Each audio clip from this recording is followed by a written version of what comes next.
อได้ต้อนรับญาติโยมทั้งหลายเข้าสู่ปีพุทธศักราช 2565 1 มกราคม 2565 เวลาตี 5พอดีภัยที่ยังบ่ลุกเตื้อก็เกียมตัวลุกมาได้แล้วเน้อลุกมาได้แล้วตี 5หลับลุกเจ้ากินพักดังปายหลับลุกควายกินพักดังเก้าลุกเจ้าได้หลายลุกควายได้น้อย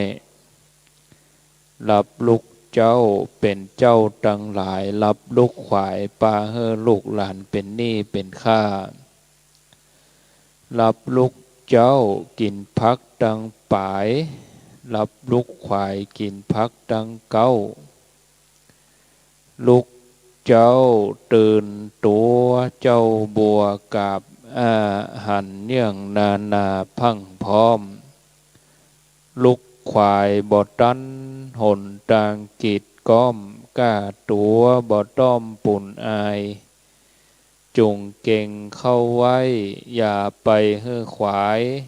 ต่อหน้าสบายจำไว้เนิ่อเจ้าจำไว้เนิ่อเจ้าอรุณสวัสดิ์ธรรมะสวัสดีสวัสดียามเจ้ากับบรรดาศรัทธาญาติโยมท่านสาธุชนทุกท่านทุกคนสวัสดีต้อนรับทุกท่านเข้าสู่รุ่งอรุณวันใหม่ปะกันวันนี้ก็เป็นศักราชใหม่2565เวลาตี 5กับ2 นาทีวันนี้เป็นวันเสาร์อากาศที่อุทยานธรรมพระสุนทรมุนีอุณหภูมิอยู่ที่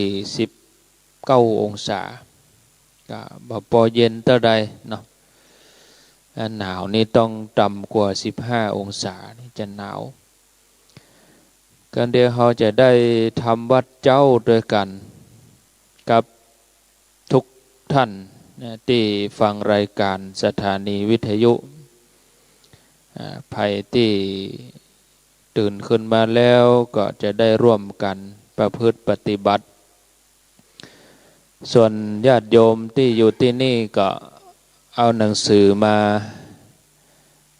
เปิดไปหน้าที่1แล้วก็สวดไปเรื่อยๆหน้าที่1สวดไปจนถึงปุณณะเราจะได้สวดไปจนถึงหน้าที่11เปิดหน้า1ไปเราได้สวดไปถึงหน้าที่11หลังจากนั้นแล้วก็เปิดข้ามไปเป็นหนังสือสวดมนต์ของสวนโมกเนี่ยได้สวดมนต์แปลตัวนะศรัทธาญาติโยมแล้วก็เปิดไปหน้า34เหมือนเดิมพับไว้เปิดหน้า1แล้วก็ไปหน้า34หน้า34นะ34นี่นะแล้วก็เปิดไปจนหนังสือที่หลวงปู่เอาฮื้ออันที่คู่มืออุบาสกอุบาสิกานั่นเป็นธรรมวัดแปล แล้วก็ที่หลวงปู่เอาฮื้อนี่เราจะได้เจริญพุทธมนต์เป็นบทไปเลยเนาะสวดโดยการเริ่มตั้งแต่บทหน้าที่1หน้าที่1บทนมัสการบทสรรเสริญพระรัตนตรัยก็สวดไปไตรสรณคม ไปจนถึงปุณณกาลณีปุณณอันนี้หนังสือนี่เพิ่นตึงต่อกันไปเลยบทสวดในหนังสือที่หลวงปู่เอามาเฮือตะคืนนี้เนาะก็ขยับขยายญาติโยมที่อยู่ทางบ้านก็บางท่านก็ตื่นขึ้นมาแล้วญาติโยมปีใหม่ภัยก็อยากได้สิ่งใหม่ในชีวิตแต่บ่มีอันยังดีกว่าการมีจิตใจที่ใหม่อันยังที่กึดใหม่ดีกว่าเดิมเพราะใหม่นี่ย่อมดีกว่าเก่าแน่นอนความใหม่ก็คือการได้ปลดเปลื้องอารมณ์เก่าๆอารมณ์บูดอารมณ์เน่าที่สั่งสมในใจของเฮามาเบิ้นบอกว่าความโศกเศร้าเสียใจความท้อแท้ความวิตกกังวลตลอดจนท่วมความเกลียดความโกรธเนี่ยแล้วก็คือเฮาพอไปตั้งหน้าแห่ม364วันวันนี้เฮาจะเริ่มนับถอยหลังครับมะปีตะวาตะคืนนี้มดไปปี364แล้วก็วันนี้เฮาก็นับแผ่มเรือแห่ม364วันปี2565วันนี้วันที่1เอาวันพุธวันที่2นับไปถอยไป365ก็เหลือ364แล้วก็พอไปตั้งหน้าแห่ม364วันก็พอด้วยความสดชื่นเป็นจิตใจที่บ่ถูกความหม่นหมองครอบงำความมืดมนครอบงำอย่างที่มาขุ่นใจก็ปัดขว้างไปเฮาก็อยู่กับปัจจุบันอยู่ความรู้สึกที่สว่างไสวจิตใจที่สดใสเนาะก็จะทำให้ปีใหม่ของเฮานั้นเป็นปีใหม่แท้ๆศรัทธาญาติโยมไม่ใช่ว่าเพียงแค่เปลี่ยนตัวเลขเปลี่ยนพศความคิดยังก็ยังเก่าอยู่ก็จะทำให้เฮาวนปิกไปเหมือนเดิมอันนี้ญาติโยมทำทุกวันโดยทำทุกวันให้เป็นวันใหม่ของชีวิตถึงแม้ว่ากิจวัตรประจำวันยังเหมือนเดิมตื่นเจ้าขึ้นมาก็ยังคงล้างหน้าแปรงฟันยังคงกินข้าวยังคงทำงานติดสุดมาค่ำมาก็คงเข้านอนแล้วก็วนเวียนกันอยู่อย่างนี้เหมือนเดิมแต่ว่าความคิดของเราก็ต้องทำให้เป็นความใหม่ทุกชั่วโมงทุกนาทีทุกลมหายใจเราก็สามารถเอาประสบการณ์ใหม่ๆมาสู่ใจของเราแล้วเราก็เปิดใจของเราเพื่อเข้าถึงธรรมที่สูงขึ้นเพื่อเข้าถึงหลักธรรมที่สูงขึ้นเหมือนอย่างเราย้ายจากบ้านหลังเก่าไปอยู่บ้านหลังใหม่เคยขับรถกันเก่าที่มันลุมันสุดโทรมก็เหมือนใจของเราที่มันลุมันสุดโทรมเอามาใจของใหม่ของเก่านะเราก็มาเอาแล้วก็จะได้มีความสุขอยู่กับปัจจุบันขณะจิตใจที่เราสดชื่นนั่นนะจะเป็นปอนที่ประเสริฐสำหรับเราทุกวันที่เราปั่นปอนอวยพรกันแต่ว่าวันซืนจนถึงเจ้านี้ปอนที่ดีที่สุดนั่นคือเรามอบชีวิตจิตใจที่ดีเป็นปอนที่ประเสริฐที่เรามีคือกับตัวเก่าบ่มีภัยสามารถจะให้เราได้นะปอนที่ให้กันไปก็เป็นตัวสโลมใจผ่านวันที่4ที่5ไปมันก็จางไปหายไปแต่ปอนนั้นเราต้องสร้างให้ตัวเก่าเราเองนั่นคือการได้มีความเพียรที่จะประพฤติปฏิบัติ หมั่นไหว้พระสวดมนต์เจริญสมาธิภาวนามีศรัทธามีธรรมะเป็นของตัวเองก็เรามีฉันทะมีความพอใจที่จะทำเต็มเปี่ยมไปด้วยความเพียร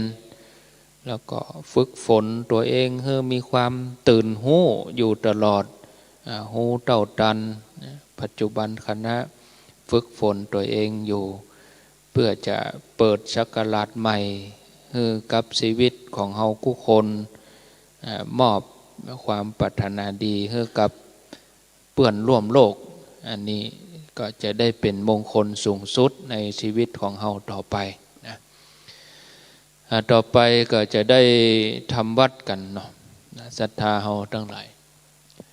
ท่านมหาแปลงเตียนก็จุดเตียนทูปบูชาพระรัตนตรัยเปิดไปหน้าหนึ่ง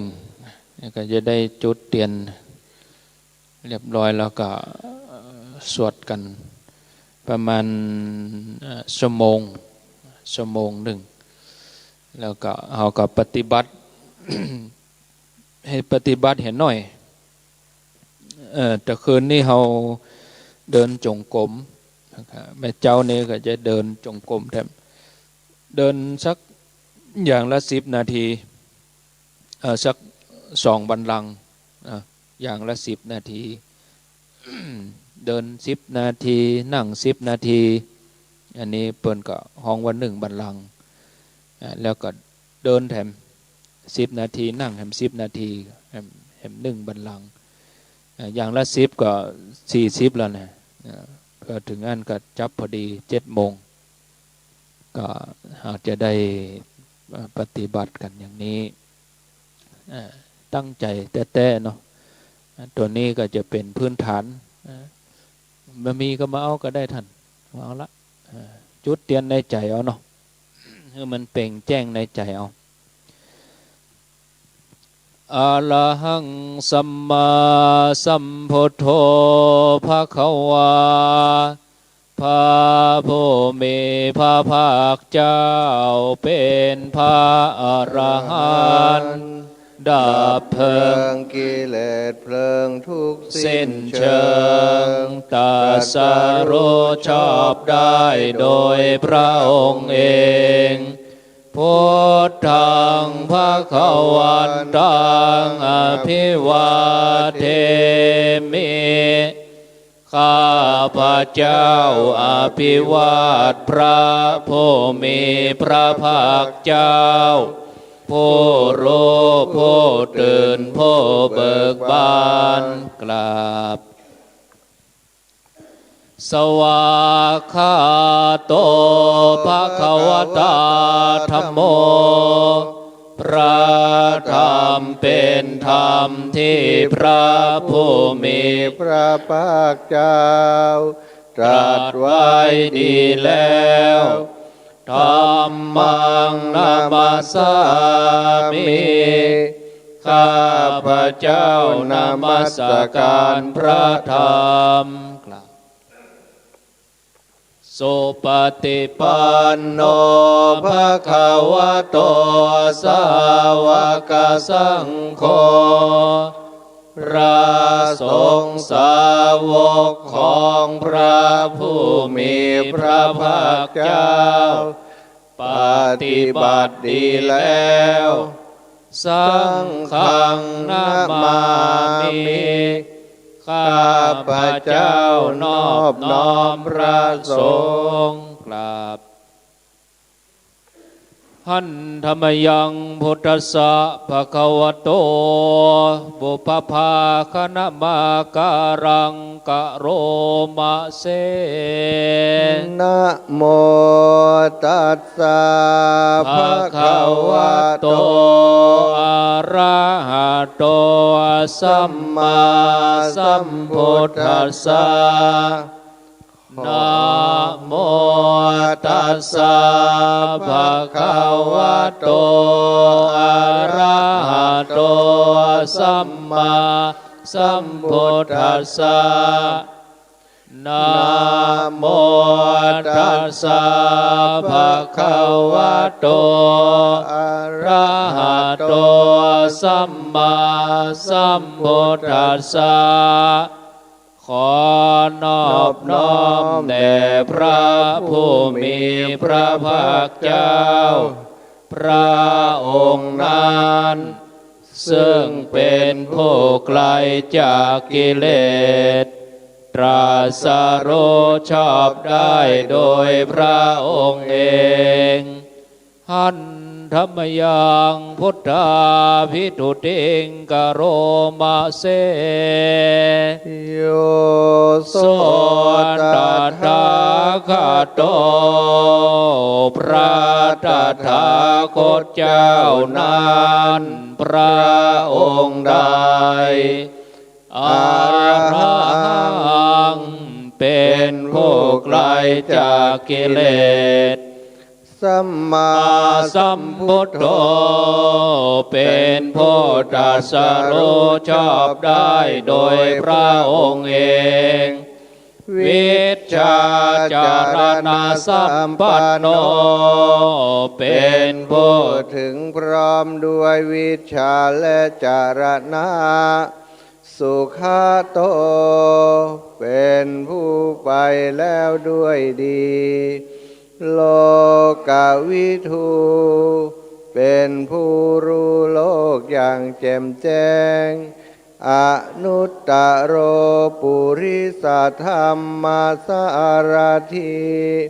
เป็นผู้สามารถฝึกบุรุษที่สมควรฝึกได้อย่างไม่มีใครยิ่งกว่าสัทธาเทวมนุษย์นางเป็นครูผู้สอนของเทวดาและมนุษย์ทั้งหลายพุทโธเป็นผู้รู้ผู้ตื่นผู้เบิกบานด้วยธรรมภควาเป็นผู้มีความจำเริญจำแนกธรรมสั่งสอนสัตว์โยอิมังโลกังสัทเทวกังสัมมาลกังสัพพมมกังสัสสะมานะพระมณิงปัจจังสัทเทวมนุสังสายังอภิญญาชิกัตตวาปเวเทสีพระผู้มีพระภาคเจ้าพระองค์ใดได้ทรงทำความดับทุกข์ให้แจ้งด้วยพระปัญญาอันยิ่งเองแล้วทรงสอนโลกนี้พร้อมทั้งเทวดามารพรหมและหมู่สัตว์พร้อมทั้งสมณพราหมณ์พร้อมทั้งเทวดาและมนุษย์ให้รู้ตามโยธัมมังเทเสสีพระผู้มีพระภาคเจ้าพระองค์ใดทรงแสดงธรรมแล้วอาทิกัลยาณังไพเราะในเบื้องต้นมัชฌิกัลยาณังไพเราะในท่ามกลางปาริโยสานกัลยาณังไพเราะในที่สุดสัทธังสัพพยัญชนะเกวลาปริปุณังปริสุทธังพระมจริยังปกาเสสีทรงประกาศพรหมจรรย์เกิดแบบแห่งการปฏิบัติอันประเสริฐบริสุทธิ์บริบูรณ์สิ้นเชิงพร้อมทั้งอัฏฐะพร้อมทั้งพยัญชนะตามหังภวันตังอภิปูชยามิข้าพเจ้าเจ้าบูชาอย่างยิ่งเฉพาะพระผู้มีพระภาคเจ้าพระองค์นั้น ตามหังภะคะวันตังศิรสานามามิข้าพระเจ้านอบน้อมพระผู้มีพระภาคเจ้าพระองค์นั้นโดยเสียงกล่าวกราบอันธรรมยังธรรมาภิทุติงกโรมาเสโยโสสวากขาโตภะคะวะตาธัมโมพระธรรมนั้นใดเป็นสิ่งที่พระผู้มีพระภาคเจ้าได้ตรัสไว้ดีแล้วสันทิฏฐิโก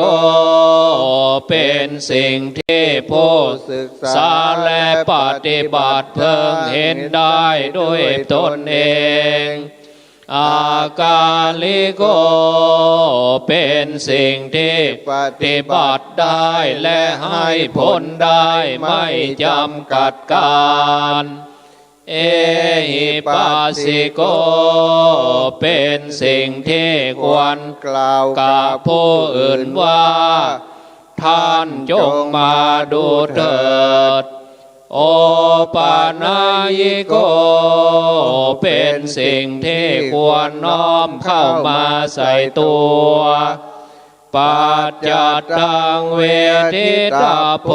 วินโยหิเป็นสิ่งที่ผู้รู้ก็รู้ได้เฉพาะตนตาม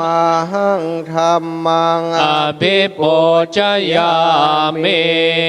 ข้าพระเจ้าบูชาอย่างยิ่งเฉ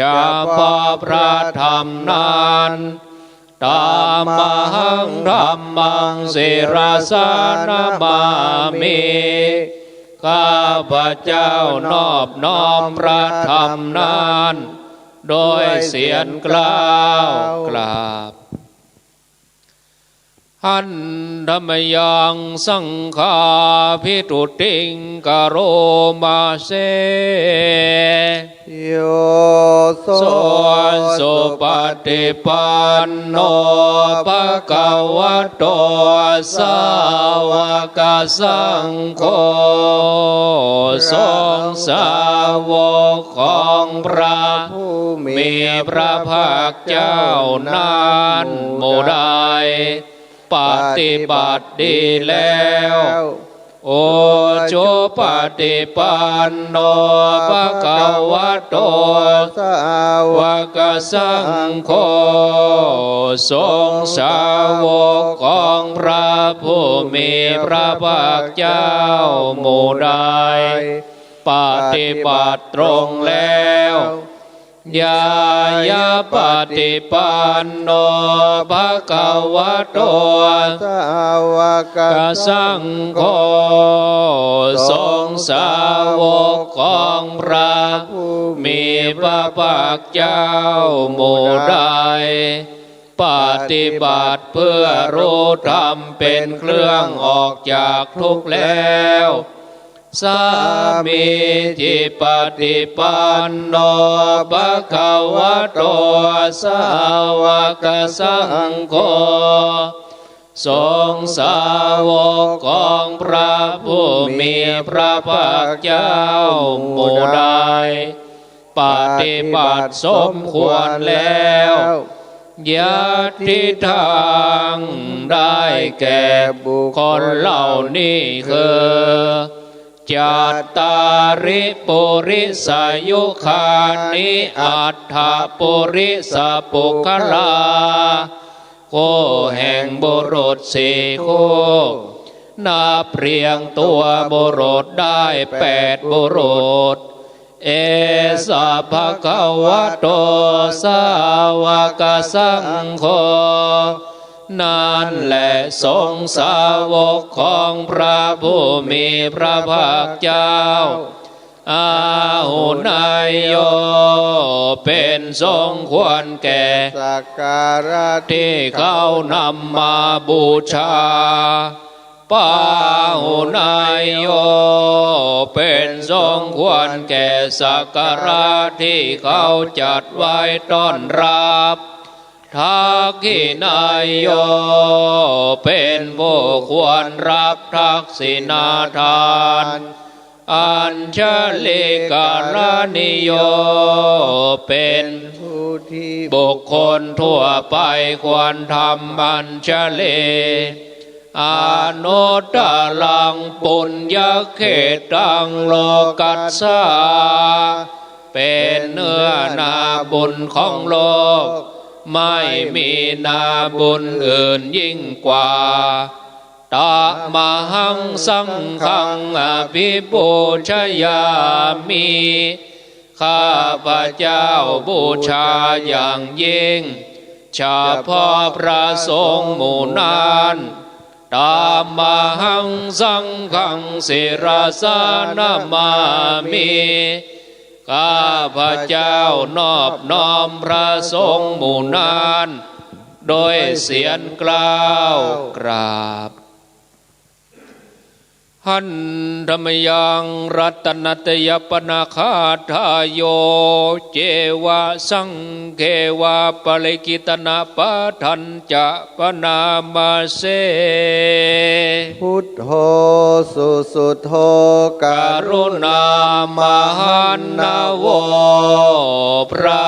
พุทธเจ้าผู้บริสุทธิ์มีพระกรุณาดุจห่วงมหันนบโยจันตสุทัพพรยานโลจโนพระองค์ใดมีตาคือญาณอันประเสริฐหมดจดถึงที่สุดโลกัสสะปะปุปกิเลสขาตโกเป็นผู้เสียซึ่งบาปและอุปกิเลสของโลกวันธามิพุทธังอามาตเรนตังข้าพระเจ้าไหว้พระพุทธเจ้าพระองค์นั้นโดยใจเคารพเอื้อเฟื้อธัมโมปฏิปวิยตัสสะสัตตุโนพระธรรมของพระศาสดาสว่างรุ่งเรืองเปรียบดวงประทีปโยมมะขปากาปัตตเพดพินนโกจำเนกประเภทคือมรรคผลนิพพานส่วนใดโลกุตโรโยจะตถาคทิปโนซึ่งเป็นตัวโลกุตระและส่วนใดที่ชี้แนวแห่งโลกุตระนั้นวันดามิธรรมังอามาทเรนตังข้าพระเจ้าไหว้พระธรรมนั้นโดยใจเคารพเอื้อเฟื้อสังโฆสุเขตาพยติเขตาสัญญิโตพระสงฆ์เป็นนาบุญยิ่งใหญ่กว่านาบุญอันดีทั้งหลายโยติตาสันโตสุขตานุโพธโกเป็นผู้เห็นพระนิพพานตรัสรู้ตามพระสุคตหมู่ใดโลลาปะหิโนอริโยสุเมธาโสเป็นผู้ละกิเลสเครื่องโลเลเป็นพระอริยเจ้ามีปัญญาดีวันธามิสังฆังอาเมทเรนตังข้าพระเจ้าไหว้พระสงฆ์หมู่นั้นโดยใจเคารพเอื้อเฟื้ออิเทวเมกันตาภิปูชนายกังวัตถุตยังวันทยตาภิสังขตังปุญญังมายายังมะมะสัพพุปัตถวามหนตุเวตัสสะปะภาวสิทธิยา บุญใดที่ข้าพเจ้าผู้ไว้อยู่ซึ่งวัตถุสามคือพระรัตนตรัย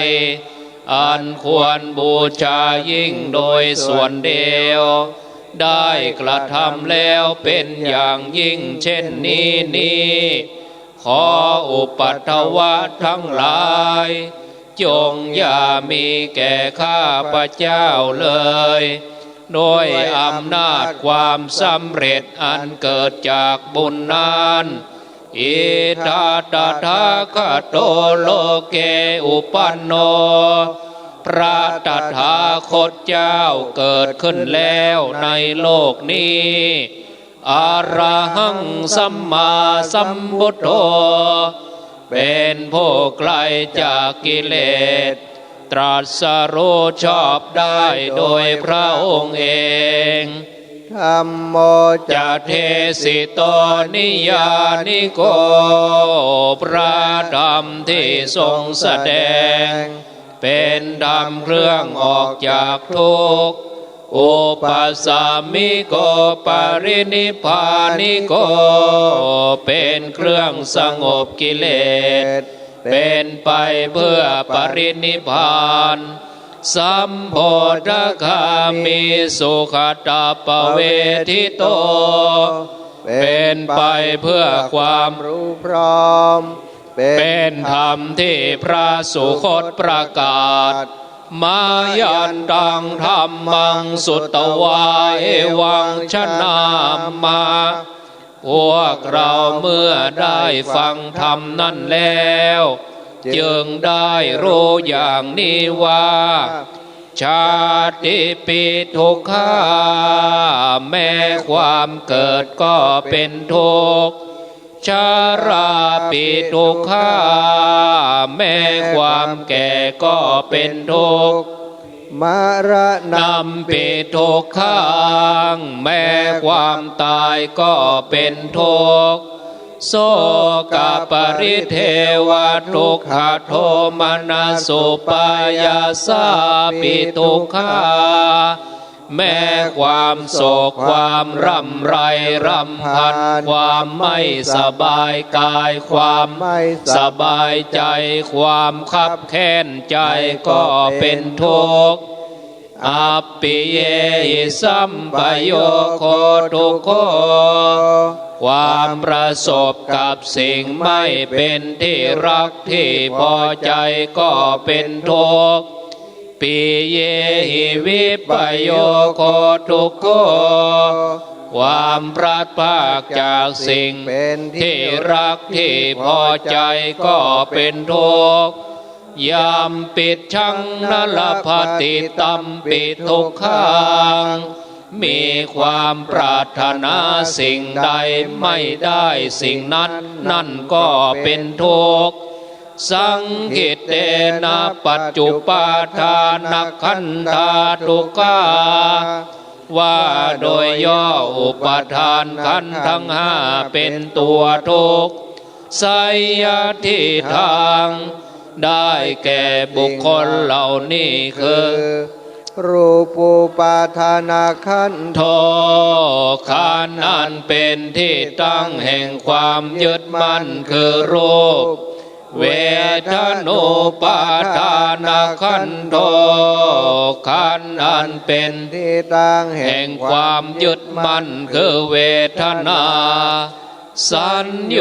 ปาทานขันโธขันธ์อันเป็นที่ตั้งแห่งความยึดมั่นคือสัญญาสังขารรูปาทานขันโธขันธ์อันเป็นที่ตั้งแห่งความยึดมั่นคือสังขารวิญญาณุปาทานขันโธขันธ์อันเป็นที่ตั้งแห่งความยึดมั่นคือวิญญาณเยสังปริญญายาเพื่อให้สาวกกำหนดรอบรู้อุปทานขันธ์เหล่านี้เองถ้ารามโนโสภควาจึงพระผู้มีพระภาคเจ้านั้น เมื่อยังทรงพระชนอยู่เอวังภาหุลังสาวเกวิเนติย่อมทรงแนะนำสาวกทั้งหลายเช่นนี้เป็นส่วนมากเอวังภาคาจะปนัสสะภะคะวะโตสาวเกสุอนุสาสนีภาหุลาปวัตติหนึ่งคำสั่งสอนของพระผู้มีพระภาคเจ้านั้นย่อมเป็นไปในสาวกทั้งหลายส่วนมากมีส่วนคือการจำแนกอย่างนี้ว่ารูปังอนิจจังรูปไม่เที่ยงเวทนาอนิจจาเวทนาไม่เที่ยงสัญญาอนิจจาสัญญาไม่เที่ยงสังขาราอนิจจาสังขารไม่เที่ยงวิญญาณังอนิจจังวิญญาณไม่เที่ยงรูปังอนัตตารูปไม่ใช่ตัวตนเวทนาอนัตตาเวทนาไม่ใช่ตัวตนสัญญาอนัตตาสัญญาไม่ใช่ตัวตนสังขาราอนัตตาสังขารไม่ใช่ตัวตนวิญญาณังอนัตตาวิญญาณไม่ใช่ตัวตนสัพเพสังขาราอนิจจาสังขารทั้งหลายทั้งปวงไม่เที่ยงสัพเพธัมมาอนัตตาติธรรมทั้งหลายทั้งปวงไม่ใช่ตัวตนดังนี้เตมะยังโอตินามหาพวกเราทั้งหลายเป็นผู้ถูกครอบงำแล้วชาติยาโดยความเกิดชารามรณนาโดยความแก่และความตายโสเกหิปริเทเวหิทุกเขหิโทมนัสอุปยาเสหิโดยความโศกความร่ำไรรำพันความไม่สบายกายความไม่สบายใจความคับแค้นใจทั้งหลายทุกโคตินนาเป็นผู้ถูกความทุกข์อย่างเอาแล้วทุกขปเรตาเป็นผู้มีความทุกข์เป็นเบื้องหน้าแล้วอัปเปวนามิมัสสะเกวรัสสะทุกขขันธัสสะอันตกิริยาปัญญาเยธาติธรรมฉะไหนการทำที่สุดแห่งกองทุกข์ทั้งสิ้นนี้จะพึงปรากฏชัดแก่เราได้จิราปรินิพุตตัมปิตังภคะวันตังสรณังคตาเราทั้งหลายพูดถึงแล้วซึ่งพระผู้มีพระภาคเจ้าแม้ปรินิพพานนานแล้วพระองค์นั้นเป็นสรณะธรรมันจะสังขัญจาถึงพระธรรมด้วยถึงพระสงฆ์โดยตัสสะภะคะวะโตสาสนังยะถาสติยะถาพลังมนสิกะโรมะอนุกัปปติปัชฌามาจักทำในใจอยู่ปฏิบัติตามอยู่ซึ่งคำสั่งสอนของพระผู้มีพระภาคเจ้านั้นตามสติกำลังสาสาโนปฏิปติขอให้ความปฏิบัตินั้นๆของเราทั้งหลาย อิมัสสะเกวรัสสะทุกขขันธัสสะอันตกิริยายะวัตตุจงเป็นไปเพื่อการที่สุดแห่งกองทุกข์ทั้งสิ้นนี้เถิด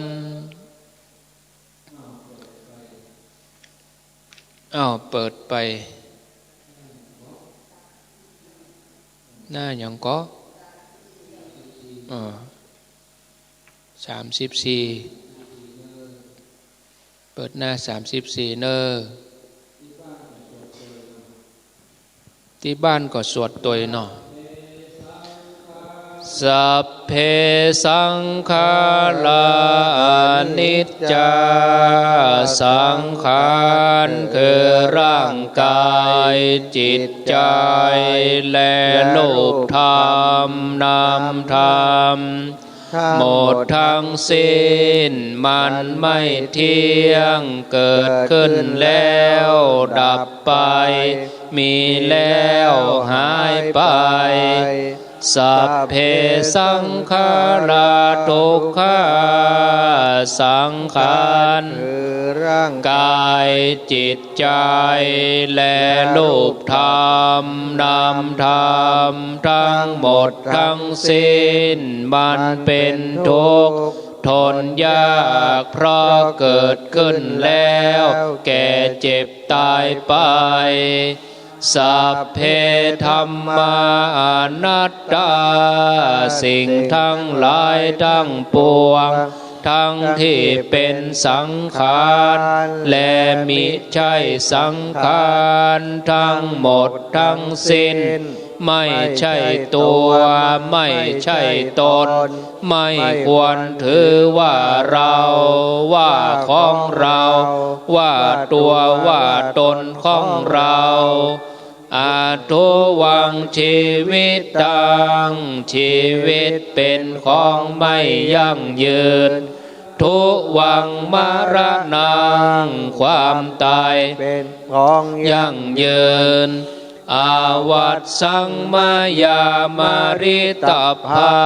งอันเราจะพึงตายเป็นแท้มรณะปริโยสานังเมชีวิตตังชีวิตของเรามีความตายที่สุดรอบชีวิตตังเมอนิยตังชีวิตของเราของไม่เที่ยงมรณังเมนิยตังความตายของเราเป็นของเที่ยงวัตตาควรที่จะสังเวชอายังกายโยร่างกายนี้อาจิรังมิได้ตั้งอยู่นานอาเปตวิญญาโนครั้นปราศจากวิญญาณจุดโตอันเขาทิ้งเสียแล้วอาทิเสสติจากนอนทับ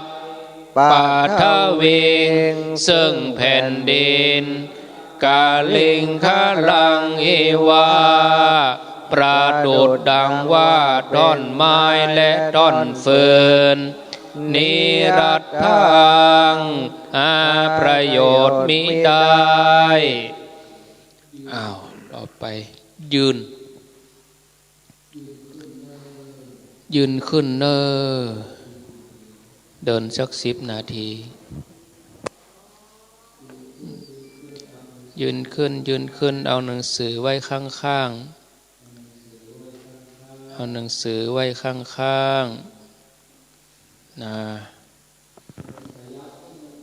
แล้วก็ขยับให้มันได้โล่งๆหน่อยบัดนี้ให้มันเติกเก้าอี้ถ้าเราไปปฏิบัติที่หลวงปู่ที่วัดพระธาตุจอมทองนี่เพิ่นจะให้กราบสติปัฏฐานแต่อันนี้เราคอดระยะสั้นวันกับคืนความจริงเราต้องกราบสติปัฏฐาน4ก่อนคนที่เคยกราบก็ปฏิบัติไปคนเดียวเนาะ เหมือนเดิมทิ้งระยะห่างกันพอดีส้นเท้าชิดกันส้นเท้าติดกันบดีเตียวให้มันซื่อกับฝ้ายไหมเดี๋ยวฝ้ายจะหวั่นหัวเขาเอามาห้อมฝ้ายจะไปให้มันเตียวซื่อฝ้ายให้เขาเตียวระยะให้มันได้จังหวะหน่อยส้นเท้าชิดกันปลายเท้าห่างกันพองามจัดร่างกายดีๆพอตีพระประธานดูพระประธานเราจะได้ปฏิบัติปูจาปฏิบัติเป็นพุทธปูจาธรรมปูจาสังฆปูจาอันที่มันเจ็บแข้งเจ็บขาก็คือมันหายพอหลวงปู่94นี่เปิ้นเดินคล่องเพราะเปิ้นเดินจงกรมตลอดหลวงปู่ทองนี่96เดินไปเดินมาแข็งแรงเนี่ยเพราะเปิ้นเดินจงกรมตลอดอันนี้เมื่อเราดูพระประธานแล้วเราก็จะได้ทอดสายตาลงต่ำอันนี้ถ้าไผ่ที่พอกระเบื้องก็พอนับไป4 แผ่นนับกระเบื้องจากเท้าเขาเนี่ยถ้าเราไม่ได้ยืนตรงกลางกระเบื้องก็ลองขยับยืนมาตรงกลางกระเบื้องแล้วก็นับไป1 2 3 4พอละไม่ต้องไปพอที่อื่นที่ไหน ไผ่ที่อยู่ติดกันก็ห่างมอกกระเบื้อง4 แผ่นนี่เนาะ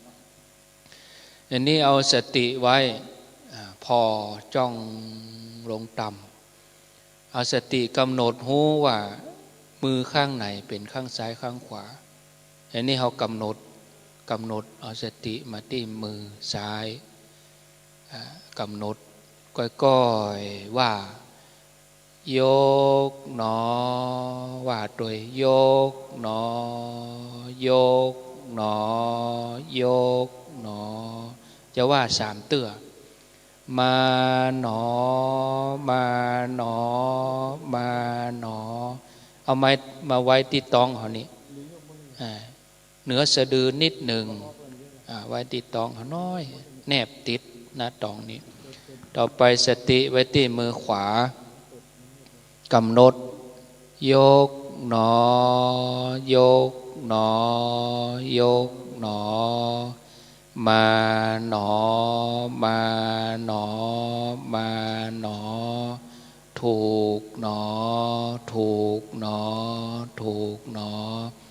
กำหนดสติยืนหนอ3 ครั้งอยากเดินหนอ3 ครั้งยืนหนอเอาว่าพร้อมไปเลยจ้ายืนนี่เรากำหนดฝ่าเท้าว่าให้มันก้องไปถึงกลางกระหม่อมยืนหนอจ้ากะจ้ามันต้องโวยเอาใหม่ยืนหนอยืนหนอยืนหนออยากเดินหนออยากเดินหนออยากเดินหนอสติอยู่ที่เท้าขวาเขาจะยกเท้าขวาเขาถ่ายน้ำหนักไปที่เท้าซ้ายถ่ายน้ำหนักไปทั้งฝ่าเท้าเลยเคยหันจ้างมันเตียวก่อนจ้างมันเตียวงามเพราะมันลงน้ำหนักไปทั้งฝ่าเท้าเดี๋ยวนี้เขาจะยกเท้าขวาเขาก็ยกทั้งฝ่าเท้าโดยที่บ่ต้องไปยกเฉพาะส้นนะโดยที่บ่ต้องไปยกเฉพาะปลายเท้า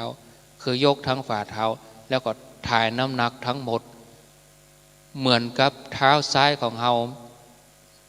แนบกับที่แผ่นกระเบื้องคือมันแน่นอยู่ที่หันแน่นตึ๊บเลยกำหนดขวาคือยกซื่อเลยขวาย่างคือย่างหนอถึงพื้นมาต้องหนายาวเอาส้นเท้าขวาจนกับหัวแม่เท้าซ้ายเนี่ยมาต้องยาวเท้าก้าวยาวมันเท่านะแข้งข้อเข่าของบดีอันนี้มันมั่นถึง2 ข้างละต่อไปกำหนดสติไว้ที่เท้าซ้ายแล้วเขาก็ถ่ายน้ำหนักไปที่เท้าขวา ซ้ายคำว่าซ้ายคือยกทั้งฝ่าเท้าเลยซ้ายย่างหนอถึงพื้นแม่อายุนักเราต้องยกสูงยกเฮือมันปนตัดตุ่มนิ้วเดียวก็พอคือมันมอกเจียนนิ้วนะเอาต่อขวาย่างหนอซ้ายย่างหนอขวาย่างหนอซ้าย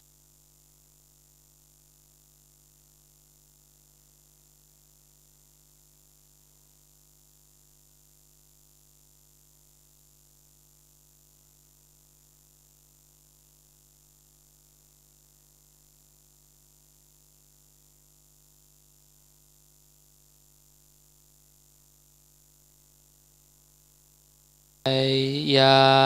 งย่างหนอขวาย่างหนอซ้ายย่างหนอขวาย่างหนอซ้ายย่างหนอขวาย่างหนอซ้ายย่างหนอขวาย่างหนอซ้ายย่างหนอขวาย่างหนอก้าวสุดท้ายซ้ายหยุดหนอถ้าก้าวสุดท้ายต้องซ้ายหยุดหนอถ้าก้าวสุดท้ายไปจังหวะขวาก็ต้องขวาหยุดหนอกำหนดยืนหนอ3 ครั้งอยากกลับหนอ3 ครั้งยืนหนอยืนหนอยืนหนออยากกลับหนออยากกลับหนออยากกลับหนอเอาเท้าขวาไปก่อนคือเฮาประเด็นนี้เฮายืนส้นเท้าชิดกันแล้วปลายเท้าห่างกันพอดีแล้วเฮาเคยแบ่งบ่เต้าก่อนพาบ่เต้าเป็น4 กีบนะมันมี4 ครั้งแบ่งเป็นกีบเฮาก็แบะเท้าขวาไปก่อนถ้าว่ากลับหนอก็เอาเท้าขวาไปก่อนแล้วก็เท้าซ้ายตาม45 องศาเนี่ยแล้วก็กลับไปแทนเอากลับหนอกลับหนอ1กลับหนอกลับหนอ2กลับหนอกลับหนอ3กลับหนอกลับหนอ4นี่ถ้าไปหันหน้าต่างแล้วมันใจละไอ้แม่ใจละไอ้แม่ไปหันหน้าต่างไอ้แม่ต้องซื้อไปประตูวะละเอาตีนบัดตัวเท้าขวาไปแล้วเท้าซ้ายบัดตัวก็มันก็แบะอยู่หั่นน่ะเนาะเอาตั้งสติทำไมยืนหนอ3 ครั้งอยากเดินหนอ3 ครั้งยืนหนอยืนหนอยืนหนออยากเดินหนออยากเดินหนออยากเดินหนอสติไว้ที่เท้าขวาขวาย่างหนอซ้ายย่างหนอขวาย่างหนอแม่เท้าขวาไปยกเท้าซ้ายเหี่ยเอาไหมอย่าตั้งใจเอาซ้ายย่างหนอขวาย่างหนอปากว่าก็เท้าไปตัวซ้ายขวา ย่างหนอขวาย่างหนอซ้ายย่างหนอขวาย่างหนอซ้ายย่างหนอขวาย่างหนอซ้ายย่างหนอขวาย่างหนอซ้ายย่างหนอขวาย่างหนอซ้ายย่างหนอก้าวสุดท้ายขวาหยุดหนอยืนหนอยืนหนอยืนหนออย่ากลับหนออย่ากลับหนออย่ากลับหนอกราบหนอกราบหนอหนึ่งกราบหนอกราบหนอสองกราบหนอกราบหนอสามกราบหนอกราบหนอสี่ยืนหนอยืนหนอยืนหนอ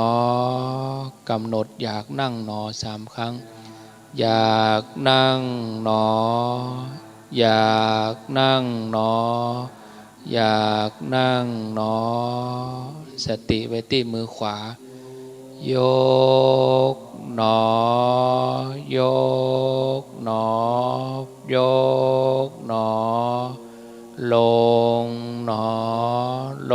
งหนอลงหนอสติไว้ที่มือซ้ายยกหนอยกหนอยกหนอลงหนอลงหนอลงหนอเด็กกี้เขากำหนดจ้าขวาย่างหนอซ้ายย่างหนอต่อไปเขากำหนดเดินเวยหน่อยเขาจะเอาเท้าอย่างไปก่อนเขากำหนดคนเดียวแล้วก็ไปนั่งที่ตัวเก่านั่งเก้าอี้กาจะนั่งกับปืนกาเอากำหนดจะเอาเท้าอย่างไปก่อนก็กำหนดไปกำหนดไปขวาซ้ายหนอขวาหนอกำหนดไปจ้ากำหนดไปก้อยๆกำหนดแล้วก็ไปนั่งที่เดิมนั่งที่เดิมของตัวเองนั่งก็จัดผ้าจัดอย่างดีๆเอาเท้าขวาทับเท้าซ้ายตามปกติแล้วเพิ่นก็จะมีท่านั่งอยู่ยืนก่อนเนี่ยย่อนั่งเนี่ยจับเข่าเนี่ยจับมือเนี่ยเพิ่นก็กำหนดหมดเนาะอันนี้เฮารวบลัดเอามือมาวางที่หัวเข่าเฮาเอามือคว่ำถ้าว่าศรัทธาเฮานั่งเอาเท้าขวาทับเท้าซ้ายบ่ได้ก็เอาส้นเท้าขวาจนกับหน้าแข้งซ้ายสมาธิลาบนั่งเอาส้นเท้าขวาไปจนกับหน้าแข้งซ้ายนี่แต่ถ้าเรานั่งเอาเท้าขวาทับเท้าซ้ายได้ก็เอาเท้าขวาทับเท้าซ้ายนะอันนี้ก็ตั้งตัวให้ตรงถ้าเรานั่งเก้าอี้เราก็เอาหลังแนบชิดติดกับที่พนักพิงที่เก้าอี้แล้วก็เอาเท้านั้นห่างกันพอดีอันนี้เอามือเอาวางที่หัวเข่าเฮานี้นั่งปืนก็ดีนั่งเก้าอี้ก็ดีก็เอามือมาไว้ที่หัวเข่านี้ก่อนเอาสติดูที่พระประธานองค์พระพุทธปฏิมาสติดูแล้วก็พอพระประธานสักครู่หนึ่ง แล้วเขาก็ก้อยๆรับตามือยังอยู่ที่หัวเข่าอยู่เนาะค่อยๆรับตาพระประธานจำพระประธานอยู่ตรงหน้าเขานี่รับตาถ้าลืมก็มืนพอแถมหรือบ้านเขาก็เอาพระที่วัดเขาพุ่นในวิหารในศาลาเขาไหว้ตึงวันไปวัดกุศินก็จำหน้าพระประธานในวิหารในศาลาวัดเขาพุ่นนะเอาที่นี่ก็ได้เอาสติไว้ที่มือซ้ายเอาก็ก้อยๆยกมือซ้ายขึ้นยกหนอยกหนอแล้วก็เอาเข้ามาหาตัวเฮามาหนอมาหนอหงายหนอหงายหนอหงายหนอลงหนอลงหนอลงหนอลงมาวางที่หน้าตักของเฮานี้ต่อไปเอาสติไว้ที่มือขวาก้อยๆยกมือขวาขึ้นยกหนอยกหนอยกหนอเอามือขวาเข้ามาที่ตัวเฮามาหนอมาหนอมาหนอหงายหนอหงายหนอหงายหนอแล้วก็เอามือขวาลงหนอลงหนอลงหนอเอามือประกบกันถูกหนอถูกหนอถูกหนอเอาหัวแม่มือจนกันทีนี้กำหนดสติมาไว้ที่ลมหายใจของเฮานี้สูดลมหายใจเข้าลึกๆหายใจเข้าท้องปองหันหายใจออกท้องยุบหันก็ว่าจะเอาหายใจเข้าปูดหายใจออกโทก็ได้เอาถนัดอันใดก็เอาอันนั้นปูดหายใจเข้าปูดห้องภายห้องมันปัจจุบันขณะอันนี้เฮาหูหายใจยาวหายใจสั้นจะไปหายใจสัดหายใจสัดกว้างหายใจเบาๆหายใจเข้าสูดลมหายใจเข้าจนเต็มปอดหายใจยาวๆหายใจออกก้อยๆปล่อยออกช้าๆปล่อยออกน้อยๆพอลมหายใจตั้งแต่ปลายจมูกลมหายใจเข้าปลายจมูกไปถึงหน้าท้องไปถึงปอดขยายหายใจออกหน้าท้องยุบปอดยุบออกมาทางปลายจมูกปลายหูดังพอไปเรื่อยๆพอลมหายใจเข้าออกพิจารณาพอไปลมหายใจเข้าออกเมื่อกายทุกอย่างได้จัดแล้วตอนนี้อาการนั่งอยู่ปรากฏการปฏิบัติมียืนเดินนั่งนอนเขาผ่านการนอนมาแต่คืนนี้บางทีเขาก็นอนอย่างมีสติบางทีก็นอนอย่างไม่มีสติถ้าเขานอนอย่างมีสตินั้นเขาก็จะนอนไปกับพุทโธนอนไปกับสติดูลมหายใจแล้วเขาก็จะหลับแต่ถ้าเขานอนอย่างไม่มีสติมันก็จะอย่างอื่นมันจะเข้ามาแทรกกิเลสมันจะเข้ามาแทรกได้ถ้าเขานอนเอาพิจารณาลมหายใจโดยก็หลดลับไปอันนี้ลับเป็นสุขตื่นเป็นสุขแต่กี้เขาเดินจงกรมเขาก็ดูเท้าของเขาที่สัมผัสกับแผ่นกระเบื้องเย็นร้อนอ่อนแข็งดูจังหวะที่เขาก็ตอนนี้เขานั่งอยู่เขาก็พิจารณาตัวเองว่าเขาเผลอสติไปกี่ครั้งสติมันตัวตันก่อซ้ายย่างหนอขวาย่างหนอกับจังหวะที่1 2 3 4เขาสติเขาตัวตันก่อนเอาก็พิจารณาดูโอ้สติเขาสติมันก็ตัวบัดตันสติมันก็ตัวตันขนาดว่าเฮามันอยู่กับตัวเฮานี่มันยังเอาบัดตันบ่ต้องไปนับอย่างกับที่เฮาปล่อยให้มันเตลิดเปิดเปิงไปตลอดทั้งวันทั้งคืนไปที่ไหนที่เบาขนาดเฮาเตียวมันยังรู้จะหลง เป็นนับภาษาอย่างเวลาเราเผลอแวบไปนั่นแวบไปนี่อันนี้เราก็ตอนนี้เรานั่งลงตาเขาก็ปิดลงไปปากเขาก็ปิดลงไปแต่หูเขาได้ยินอยู่เขาก็พิจารณาดูลมหายใจหูได้ยินก็สักแต่ว่าดีนไปได้ยินเนาะได้ยินเนาะเกิดความชอบไม่ชอบถ้าเกิดความชอบก็พอใจยินดีเกิดความไม่ชอบก็ขุ่นเคืองเกิดเป็นโกรธะเป็นโคตรเป็นอารมณ์ขุ่นมัวขึ้นมาอันนี้ก็ดูลมหายใจของเขานี่อยู่กับปัจจุบันเอาสติมากำกับอยู่กับเนื้อกับตัวพอบัดเดี๋ยวนี้เขานั่งอยู่เนอะ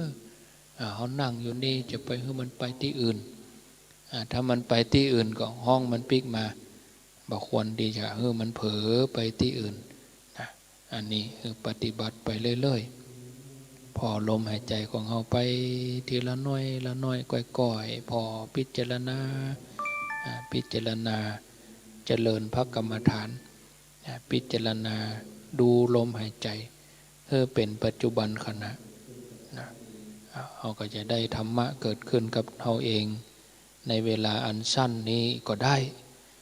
แล้วก็เอาตัวนี้ไปใช้เวลาที่เราจะนอนเวลาเราตื่นขึ้นมาอย่างเวลาอย่างเนี้ยเป็นเวลาของเราแท้ๆควายมาแถมน้อยเราก็ต้องไปดูแลกับคนอื่นดูแลใจคนอื่นแถมอันเดี๋ยวนี้เราดูแลใจของตัวเองนี้พิจารณาดูก็ขอให้ทุกท่านได้ตั้งอกตั้งใจปฏิบัติแท้ๆโดยความเพียรโดยความพยายามนะได้เป็นพุทธบูชาครั้งหนึ่งในชีวิตของเราเนาะ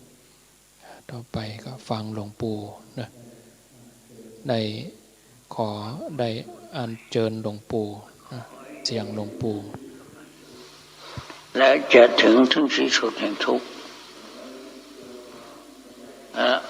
ต่อไปนี้เราก็จะได้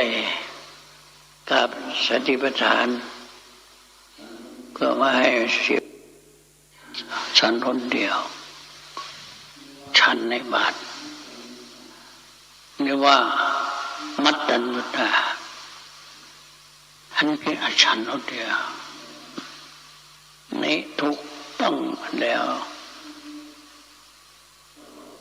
ชาคานุยกประกอบความเป็นท่านกราบสติปัฏฐานแล้วเดินจงกรมนั่งสมาธิและ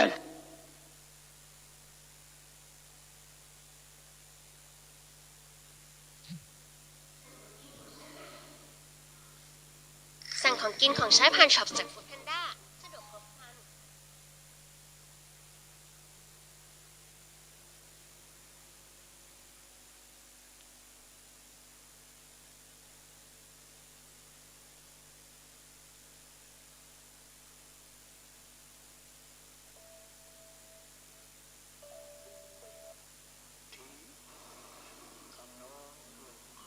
พอง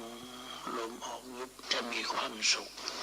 คนเราจะมีความสุขอยู่ที่ใจความสุขคือทำสมาธินี้มีประโยชน์คือจะทำให้ใจมีความสุขเมื่อมีความสุขแล้วจะรู้ตามความเป็นจริงเราจะมีความใจอยู่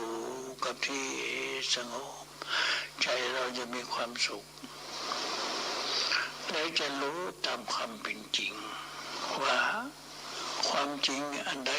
ที่เราต้องการจะรู้จากความจริงในชีวิตของเราให้ความจริงแก่ชีวิตของเราให้ความจริงแก่ใจเราจะไปหาความจริงที่ไหนอันใดเราต้องหาความจริงที่ใจเนี่ยความจริงที่ใจเราต้องการอันใดที่เป็นความจริงใจนอกจากตัวเองให้ความจริงใจแก่ตัวเราเองความจริงใจแล้วเราก็เพื่อเราสติมีสมาธิแล้วมีสติ สติปัฏฐานทั้งสี่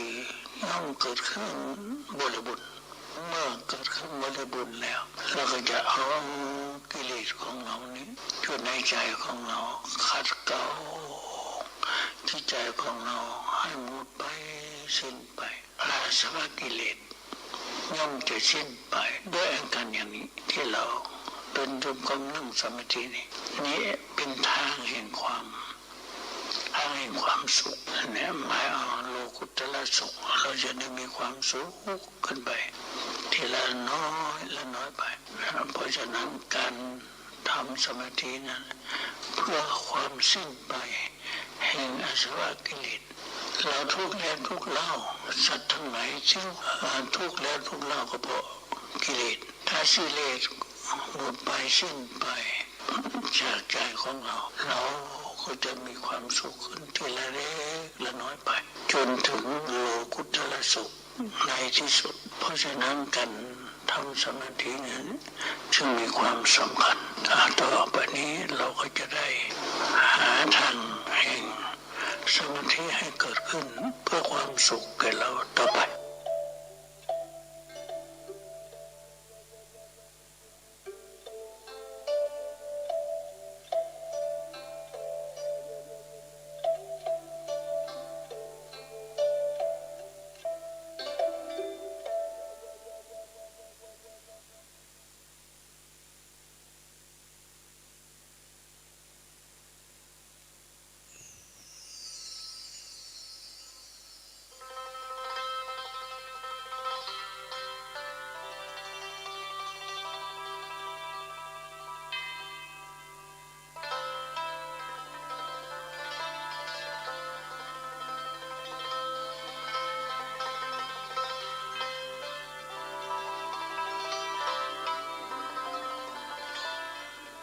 มีคุณธรรมอันหนึ่งพระพุทธเจ้าได้ตรัสไว้ในวิมุตติญาณในปัญจกนิบาตอังคุตรนิกายนะคือว่าคุณธรรมที่จะถึงวิมุตติธรรมนั่นนะมี5 อย่างเนี่ยที่จะหลุดพ้นนะมีคุณธรรม5 ประการ1การฟัง2การแสดงธรรม3การขยายธรรม4การพิจารณาธรรม5ธรรมกรรมฐานมีปัญจการนิบาตแปลว่าซึ่งพุทธพจน์5 ประการพุทธองค์ทรงแสดงฟังนี่เราจะได้รู้ทุกสูตรที่เราพุทธองค์ได้แสดงธรรมภิกขุดูก่อนภิกษุทั้งหลายทุกสูตรในพระไตรปิฎกนี่ฟังโรงบาฟัง2การแสดงธรรมพระพุทธองค์แสดงให้แก่พระอานนท์ทุกครั้งไปอันแสดงธรรมแก่พุทธบริษัทการแสดงอันหนึ่งว่าเทศนี่เราเทศนี่เป็นการแสดงขึ้นธรรมาสแล้วก็มีการแสดงการเทศธรรมเนี่ยให้เรียกเป็นการแสดงข้อ2ข้อ3สัทยายธรรมคือปาฐกถาเนี่ยปาฐกถาธรรมอันนี้สัทยายธรรมการฟังปาฐกถาการฟังว่าปาฐกอย่างนี้ที่เรามีการตั้งแต่ปัญญานันทะเจ้าคุณปัญญาเป็นตอนชีวิตของท่านนะ การสัทยายธรรมคือปาฐกถาวิธีนั้นนะปัญญานันทาทำตลอดชีวิตเลยการปาฐกถานี่แล้วสี่การพิจารณาธรรมธรรมะข้อใดข้อหนึ่งนะเราจะไปชีวิตหลงต้องทำข้อใดข้อหนึ่งที่เราเรียนมาต้องพิจารณาเนี่ยมนสิการนี่ทำให้เกิดปิติปราโมทย์ให้ยังขึ้นมาปัจจิเกิดปัจจิเป็นสมาธิรู้ตามความเป็นจริงแล้วก็เนี่ยตัวมนสิการการพิจารณาธรรมและ5ธรรมกรรมฐาน5ธรรมกรรมฐานกรรมฐานนั้นมี2อย่างคือสมถะกรรมฐานวิปัสสนากรรมฐานนี่เมื่อทำสมถะแล้วเราจะต่อเมื่อได้ฌานแล้วหรือว่ามาได้ฌานเราก็เคยทำสถามาก่อนสมถะญาณิกได้ทำสมถะมาก่อนผู้สมถะญาณิก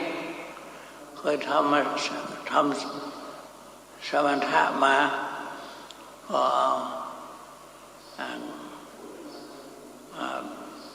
มันพวกที่มาปฏิบัตินะมี2 พวกเฉพาะสมถะญาณิกวิปัสสนาญาณิกสมถะญาณิกคือว่าทำสมถะเป็นปกติเคยพุทโธสมราหังนามพัทธะอะไรนี้อันนี้มาก่อนผู้ที่สมถะญาณิกเนี่ยถ้ามีปัญญาอ่อนเอากายาถ้ามีปัญญาแก่ก็เอา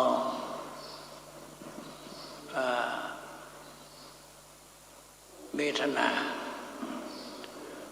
พวกที่มาปฏิบัติเนี่ยมี2 พวกนะพวกได้ทำสมถะมาแล้วก็เราให้ทำสติปัฏฐานเลยถ้าทำมาเอาถ้าเขามีปัญญาอ่อนเราอย่าเอาอย่างใดก็หนึ่งอย่างใดก็หนึ่งอย่างใดก็ได้กายทำกายานุปัสสนากายานุปัสสนานะคือว่าจะให้นอนทำหรือว่านั่งทำหรือว่านั่งเก้าอี้หรือว่าอะไรแล้วจะทำเขามันมีปัญญามากอย่าไปต้องเอาให้เขาง่ายๆอย่างกายาเอาชนได้ชนหนึ่งก็ได้เอามันสบายเอา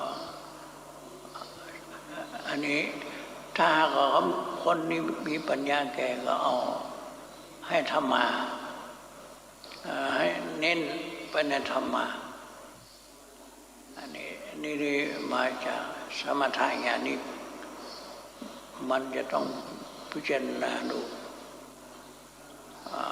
เขาทำกรรมฐานสมถะมาเราก็ให้เอากายาพองหนอยุบหนอก่อนให้เอานั่งหนอหรือนอนเอาง่ายๆถ้าว่าเขามีปัญญามากเอาเวทนาเน้นหนักวิปัสสนาให้เน้นหนักทางวิปัสสมถะมาให้นานๆให้กำหนดนานๆสมถะอันนี้สมถะญาณิกถ้าพวกที่วิปัสสนายังเคยเจริญวิปัสสนามาเราก็ให้อิตานุปัสสนา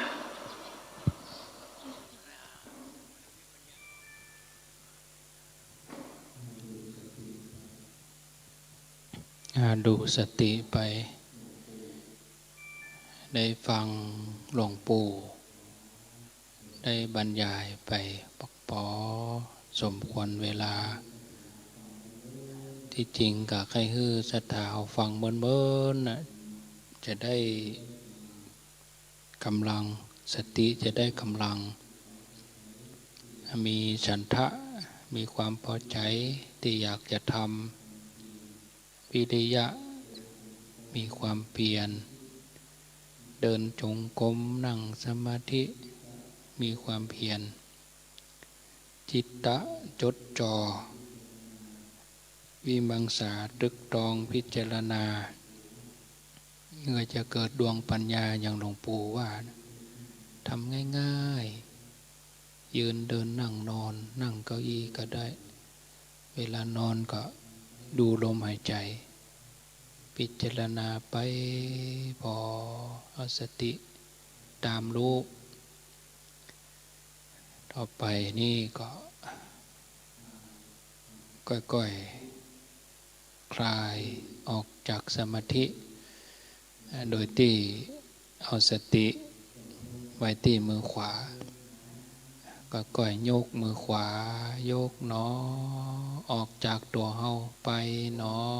ไปหนอไปหนอคว่ำหนอคว่ำหนอ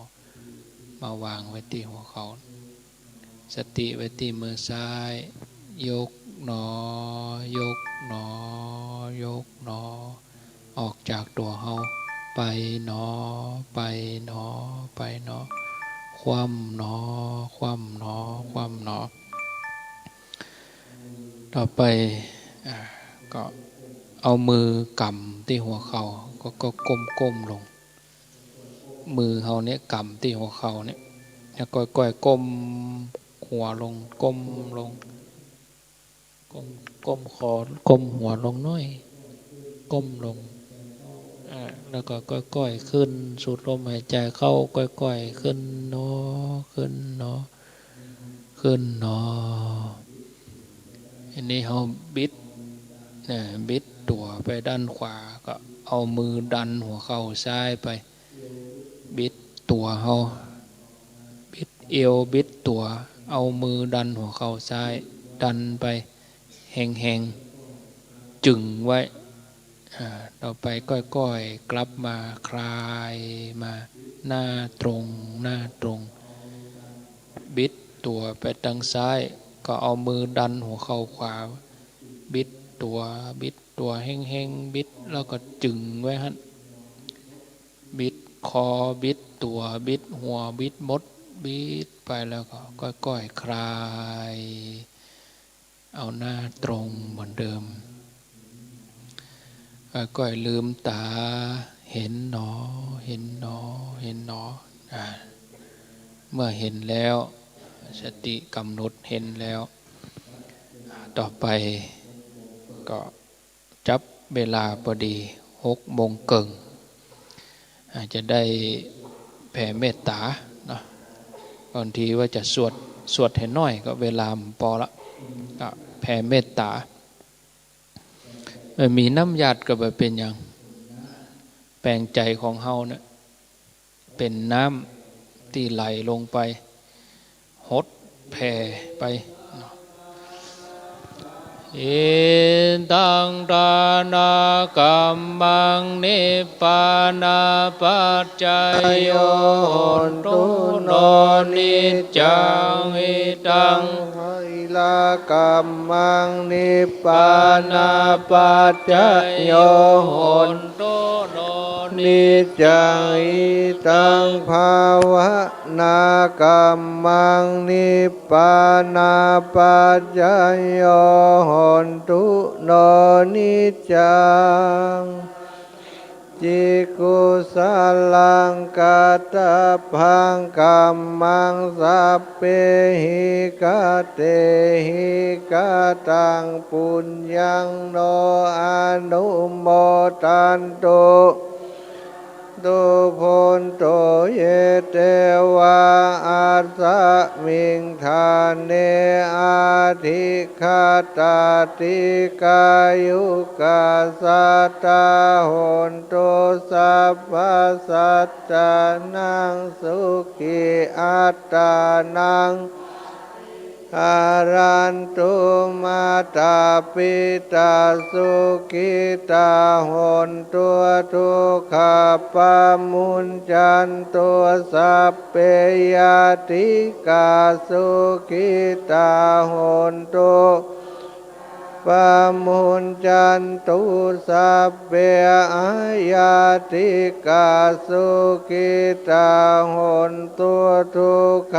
ปามุญจันตุสัพเพปิสาสัพเพยัคฆาสัพเพสุขิตาโหนตัวทุกขปามุญจันตัวสัพเพนาคาตาสุขิตาโหนตัวทุกขปามุญจันตัวสัพเพกิตาโหนตัวทุกขปามุญจันตุสัพเพอาจาริโยปัจจายาสุขิตาโหนตัวทุกขปามุญจันตุสัพสัมปตินังสามิจันตุวันตามิพุทธังสัพพังเมตุสังฆามาทาเมพันเตวันตามิธัมมังสัพพังเมตุสังฆามาทาเมพันเตวันตามิสัพพังเมโตสังฆามาทาเมปันเตวันตามิกัมมัตชาจาเลเยสัพพะเมโตสังฆามาทาเมปันเตวันตามิกัมมัฏทานังสัพพังเมโตสังฆามาทาเมปันเตวันตามิเมปัตตาสีมายังสัพพังเมโตสังฆามาทาเมปันเตวันตามิติยังสัพพังสัพพะทาเนสุปฏิทิตาสาลีลาทาตุโยมหาโพธิบุตตาโลปังสักกาลังสัตตานังกาโลเกเทวะโลเกปัมวะโลเกจัมปุติเปลังกาติเปสาลีลาทาตุโยสัตตาตุโยอะระหันสัตตาตุโยเจติยังคันธากุติงจัตุลาสิติสาหัสเสธัมมกันเทสัพเพสังบาดาเจติยังหังวันตามิสัพพะโส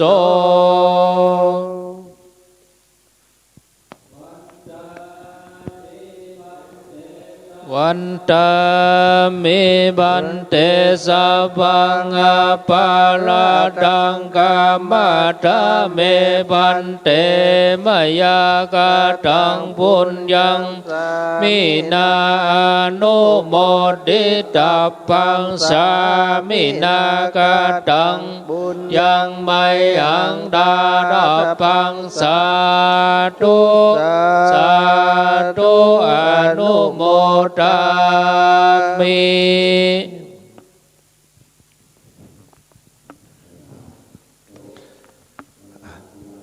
ศรัทธาจบวันตาครูบาอาจารย์เด้ออาจารย์หันหน้ากลับมาก็ศรัทธาทั้งหลายพร้อมกันเด้อครูบาอาจารย์เนาะได้หือศีลธรรมกรรมฐานการอบรมศรัทธาญาติโยมมาโดยตลอดทุกเจ้าทุกคนก็เป็นคนในครอบครัวกันครูบาอาจารย์ก็เป็นครูบาอาจารย์ของศรัทธาพี่น้องที่อยู่ตั้งบ้านด้วยเนอะวันตาพร้อมกันเด้อ วันตามิพันเตสัพพังอาปะราทังกามะตะเมพันเตมยากะตังปุญญังนินาอนุโมทิตาพังสามินากะตังปุญญังไมหังตาตาปังสาธุอนุโมทามิจัตตาโลธรรมาวัฏันติอายุวันโนสุขังปะลังสาธุ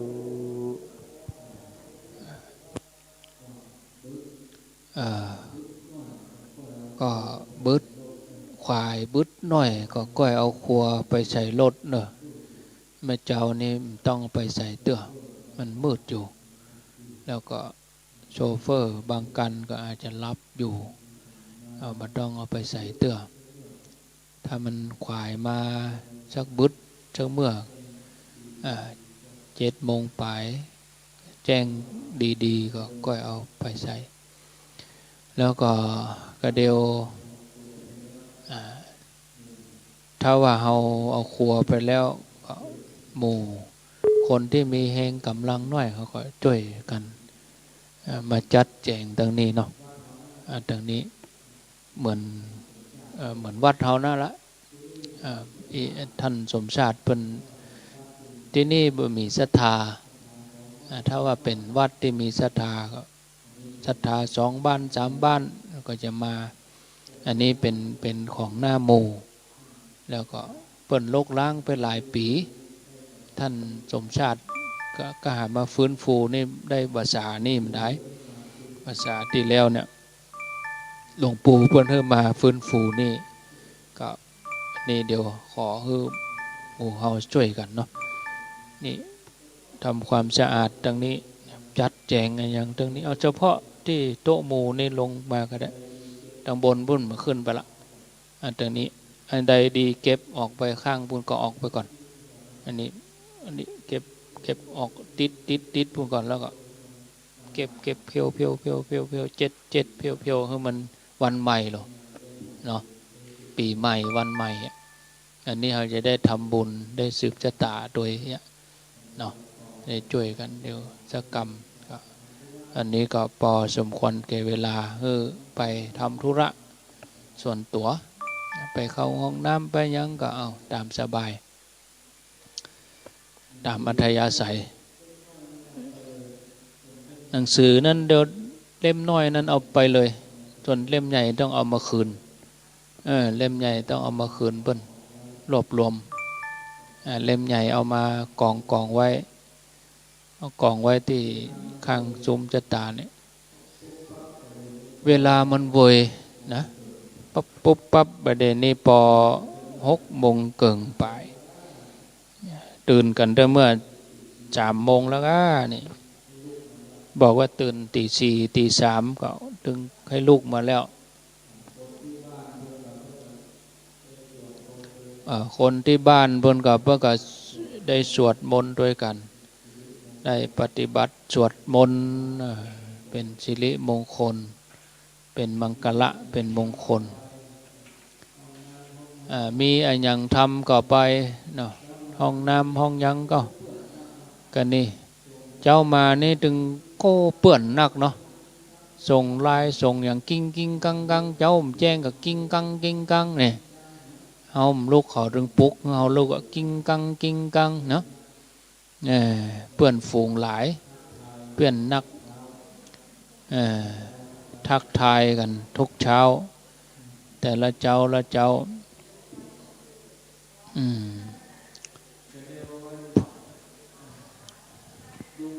ก็เดียวอันดูเวลาอาจจะได้กลับมาง่ายนี่ดูเนาะเดี๋ยวก็อันฉันเข้าแล้วอาจจะได้กลับละสืบชะตาสวดเดี๋ยวสวดสืบเพื่อศรัทธาเหี่ยก็อย่ากินเข้าแล้วก็เข้ามาหลวงปู่เพิ่นมาเบิดเพิ่นก็ท่านสมชาติเพิ่นก็ดำเนินการไปนิมนต์ไว้แล้วก็นิมนต์พระอย่างไว้ก่อนเพิ่นนิมนต์พระของเพิ่นไว้หมดละก็มีคนมาร่วมมาอย่างอยู่ ก็เดี๋ยวเฮาอันเก็บกวาดสถานที่ก็รวบรวมไว้ก็เดี๋ยวเนาะรวบรวมไว้เอาเก็บกวาดสถานที่อย่างดีๆชักแจ้งมาก็ก้อยเอาครัวไปใส่รถตอนนี้มันต้องเอาไปใส่เตื้อโชเฟอร์รับมันมืดอยู่แล้วก็บาหันทีเดียวไปเดี๋ยวจะไปเต้าไปล้มจะลำบากครับมะเนาะแจ้งก่อนแล้วก็ซองที่จะคืนก็เอามารวมกันเอาใส่พานรวมกันเก็บรวมกันมาคนใดคนหนึ่งเป็นคนรวบรวมให้คนนะเก็บรวบรวมให้คนหนึ่งแต่คืนเมื่อเฮาสวดมนต์กันนี่เขาก็จิพุกันเนาะฉลองกันบึ้งบังพอตีหนึ่งก็ยังแบบย่างเตื้อโอ้เขาไปจิพุอย่างกันไก่นะแต่ไม่ใช่ใกล้นี่ที่เฮาอยู่นี่ไก่ถ้าอย่างในตัวเมืองวันนะเขาดาวกันเขาดาวโต้ลุ่งเนาะแม่เจ้านี่เหงากงกคอภาพเลยหมู่เขาดาวเลยง่วงวันนี้เรามาแก้ง่วงแห่งวันเนี่ยการบรรลุขมะเนี่ยเอาผ่านไปวันหนึ่งก็เดียวกับแวบเดียวควายน้อยก็ก้อยเอาครัวไปใส่รถก็เดียวถ้าว่า7 โมงก็ช่วยกันเนาะมาจัดแจงตั้งแต่โต๊ะหมู่ลงไปอันใดดีเก็บให้มันเป่งเนาะทำความสะอาดตลับปัดพัดบีอย่างต่างๆจัดแจงดีๆดูแลช่วยกันนี่เป็นมีศรัทธาประจำเป็นสถานที่ปฏิบัติธรรมหน้าหมู่ศรัทธาเขามาอยู่นี่วันตีเป็นวันเนาะตีเป็นวันหนึ่งไปเลยโอ้ถ้าว่าบะมีโควิดกับศาลาหลังนี้ก็ไปมีที่อยู่ที่นอนว่ะพุทโธอัดยัดเยียดเปลี่ยนได้เอาไปเต็นไปกลางนอนตรงนอกพุ่นพงอันนี้มามอยะมอกจับอะมอกหม่อนอะบ่ต้องได้รู้กันกับห้องน้ำห้องยังก็เรื่องการอยู่กันกินบ่ได้รู้กันถ้าไปหลายๆก็อันตรายนี่เฮามาเอาหู้ปอหมู่ก็เดียวก็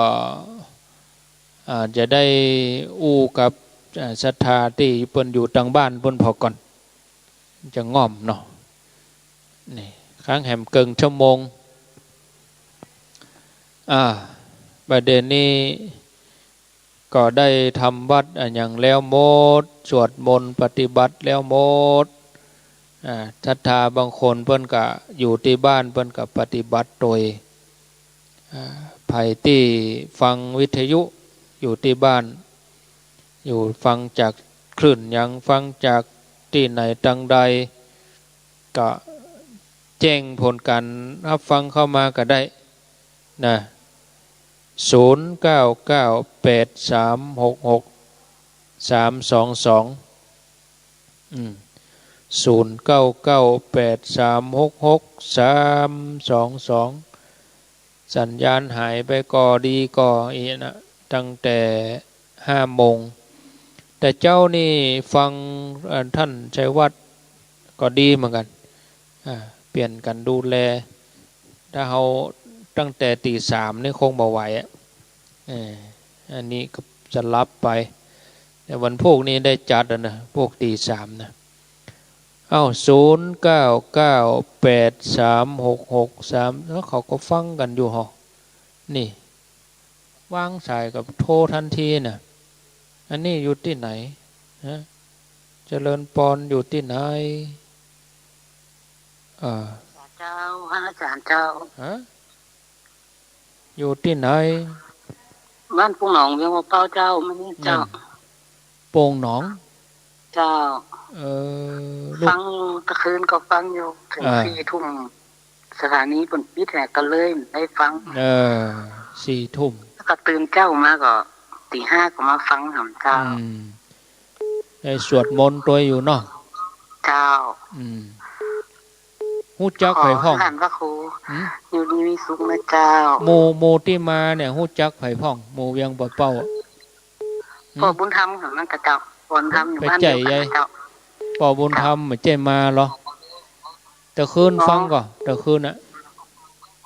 เจ้าบ่ได้ไปนะเจ้าอยู่บ้านนี่ล่ะไปป่าเนี่ยหยังแต่คืนเพิ่นแนะนำไผเป็นไผชื่อหยังเนี่ยฮู้จักไผพ้องที่มาแต่คืนน่ะตั้งหูเวียงพุ่นน่ะเจ้าโมทนาเจ้าอยู่ปุงหนองสายใหม่เจริญปนฟังนี่เด้อแม่ฟ้องคงร้อนโฮมแจ่โฮมอำเภอแจ่โฮมกะแม่ฟ้องแม่ฟ้องนะกะฟังสถานีไหนแม่ฟ้องคืนละ4.5 104.5เดี๋ยวเนี่ยใจกาวัดฝ่ายหินนะเจ้ารักใจนะอนุโมทนาไม่แน่ใจฝ่ายหินเพิ่นมีรายการอื่นก็ยายจำผิดต้องแน่ใจดีๆก่อนต้องเอาคนเชียงใหม่ยืนยันเจริญปนไหว้สาเจ้าฟังอยู่นะเจ้าฮับแต่ลุนี่เนาะได้ฟังแต่จะลูนปกปิงเมืองเจ้าแต่คืนได้สวดถึงข้ามปีพูดเลยก็เจ้าสินึก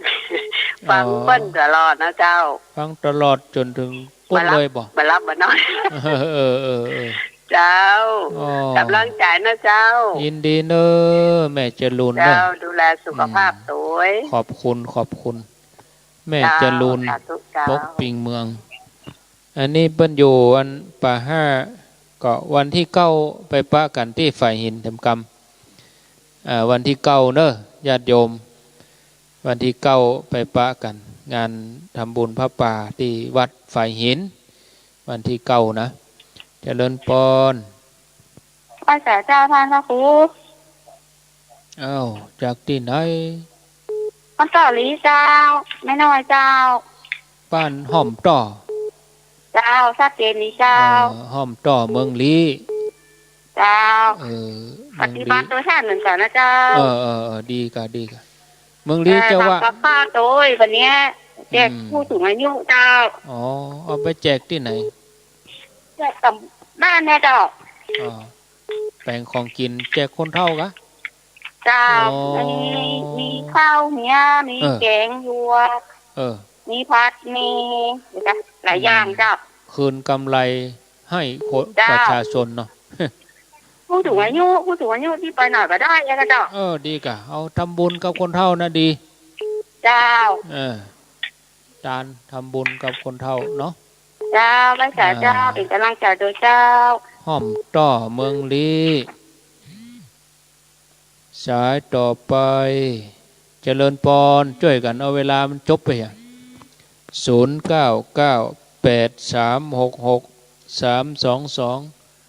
เจริญปนนมัสการค่ะท่านพระครูฟังอยู่ค่ะจากดอยน้อยพัฒนาหนองหานสันทรายค่ะหนองหานกะค่ะฟัง104ค่ะท่านพระครูมีทั้งคืนเลย104นะจ้ะฟัง104ค่ะตึกกี่โมงไปถึงกี่โมงฟังถึงกี่โมงโยมไม่ได้ไป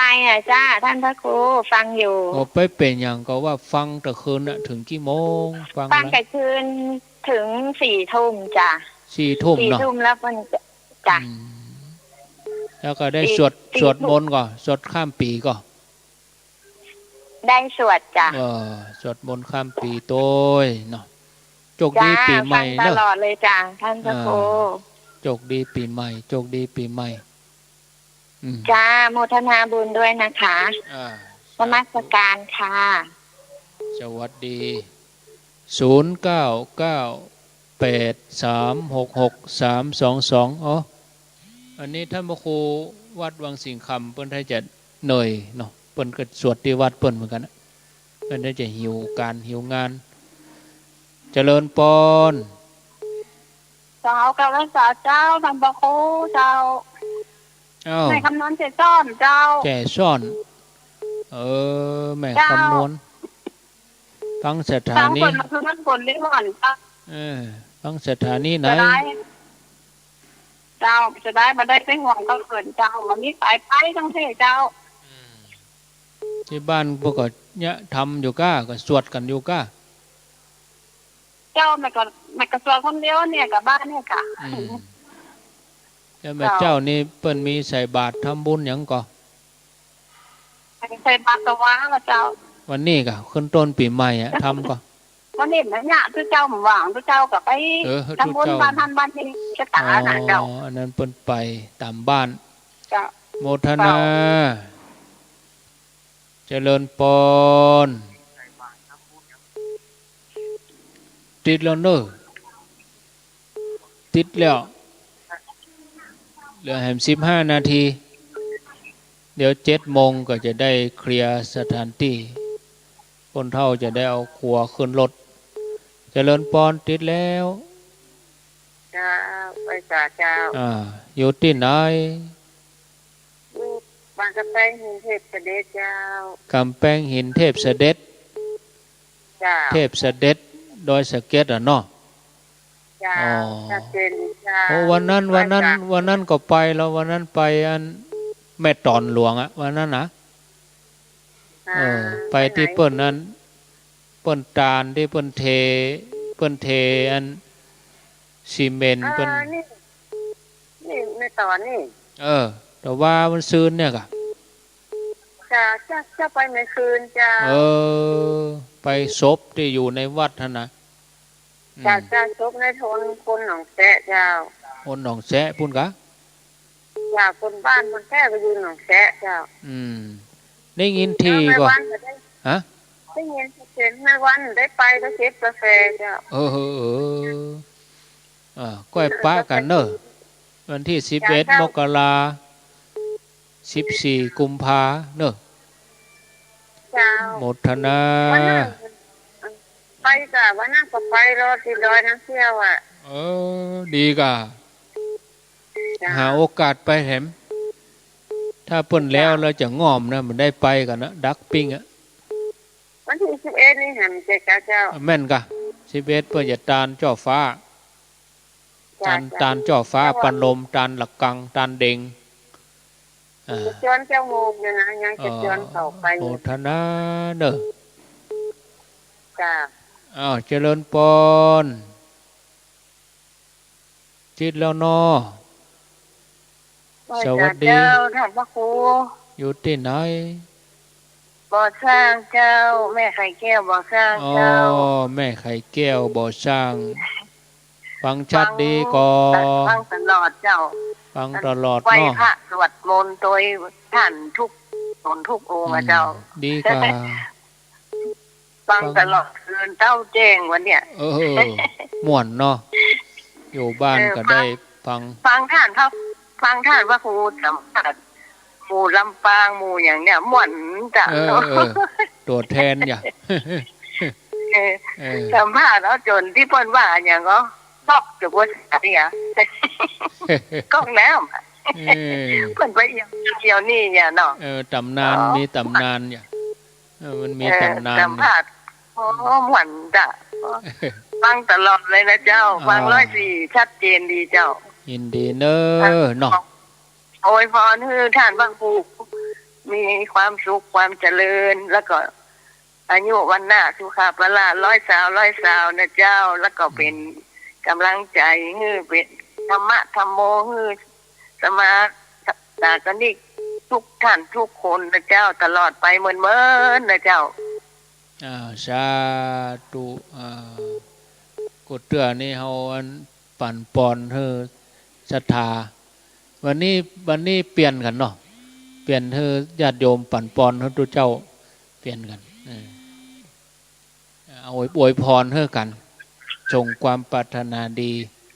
เจริญปอนไปสาเจ้าท่านพระครูอยู่ที่ไหนตั้งใดบ้านห้วยหินเจ้าอำเภอแม่วันนี้สมบุญบ้านห้วยหินเจ้าตำบลต้นทงอำเภอเมียงจังหวัดลำปางอ๋อตำบลต้นธงชัยกะเจ้านี่ก็อยู่ใกล้เนี่ยกะครูอยู่เด้อโอกาสหน้าเนอะถ้ำติดงานอย่างจะได้มาแหมอยู่กำนันนิ่มผาดละเนาะเจ้าป้นอยู่แถวพุ่นอ่ะแม่ทะห้างชัดก็มาป้นอยู่ห้างชัดก็มาแม่ทะก็มาโอ้เจ้าที่งานข่าวดำเจ้าก็ฟังวิทยุก็ดีใจอะเนอะเจ้าขอท่านพระครูเดินทางปลอดภัยนะเจ้าสาธุโมทนาต่อไปแฮมบักกี้นาทีแล้วเนาะประมาณประเดี๋ยวนี้เวลากี่โมงนี่เวลาตอนนี้6:51ก็เหลือเวลาแถม9 นาที8 นาที0998366322เจริญปอนนมัสการเจ้าท่านพระครูแม่ครูลาวันกะเจ้าฟังท่านมาตั้งแต่บ่าย3เจ้าหยองละตั้งเมื่อตี 3แล้วเจ้าแล้วกำลังเตรียมพอจะไปวัดตาลเข้าใหม่เจ้าเพิ่นถือโอกาสวันนี้เลยเนาะเจ้าตาลเข้าใหม่ขึ้นต้นปีใหม่เนาะเจ้าเต็มอกเต็มใจเจ้าเมื่อคืนก็ได้ฟังธรรมเมื่อเจ้าก็ได้ไปวัดนี่นะดีแล้วอนุโมทนาบุญเนอสาธุเจ้าสาธุอันนี้อยู่ละปูนแต่กี้ลำปางมาเดินละปูนเจ้าเมื่อคืนก็ได้ฟังธรรมเมื่อเจ้าก็ได้ไปเจริญปอนติดแล้วดีแล้วอนุโมทนาบุญเนอไปเปิดวิทยุดังเนี่ยอย่าไปเปิดวิทยุดังเนอะเสียงมันจะย้อนใส่ใหม่มา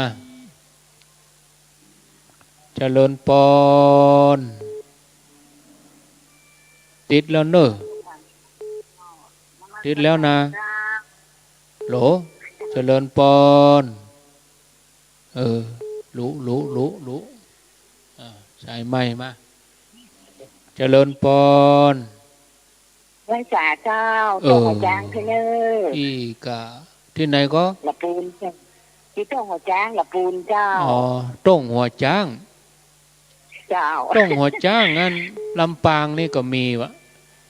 ต้องหัวจ้างละปูนที่ไหนเจ้าอันนี้เป็นต้องหัวจ้างละปูน